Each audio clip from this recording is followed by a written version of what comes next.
raha mahakasika ny tontolon'ny fifidianana amin'ny ankapobeny no resantsika kosa dia isany mbola andrasana romanina izany omana amin'ity taona ity moa ny fifidianana ben'ny tanàna raha ny fanazavana raha moa nentiny avy eo anivon'ny senita dia miandry ny fandaninany lalàna mahakasika izany izy ireo satria miankina amin'izay moa ny fikarakarana rehetra n'izay fifidianana ben'ny tanàna izay fanazavana raha entiny ramatoa Beatrice Tala.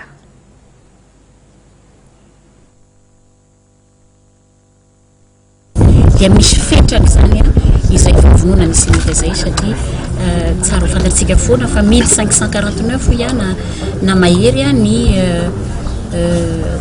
maquette na bulletin izay atao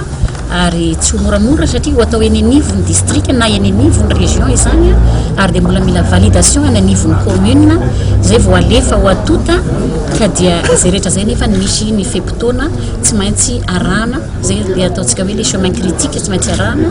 fa dia ho hitantsika eo zany ny avokan'izay conseil des ministres izay sy ny anaovandry zareo andanindry zareo assemblée nationale azy za aloha hatreto aloha dia tsy afaka milaza hoe emotra ny datin'ny fifidianana communaly raha ny sitrapoko manokana raha iza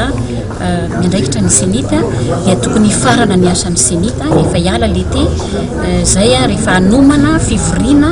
mba hijerena hoe inona ny structure isolo ny senita rehefa hiala izy ete izay ka inoko angamba ny ary matoka fa ho vita amin'ity taona ity izay fifidianana communal izay zay koa ny faniriny rehetra angamba mba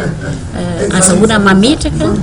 ireo institution sisa tokony hipetraka eto amin'ny firenena hoe ny volan'ny pasem angamba mety ahitsiko kely aloha ny filazan'le izy fantatro zay fomba filazany zareo zay nanazava moa fa dia ny vola ao anatin'ny pasem zany mbola misy ambom-bola ao zay azo anaovana ny communal fa ny union européenne zany no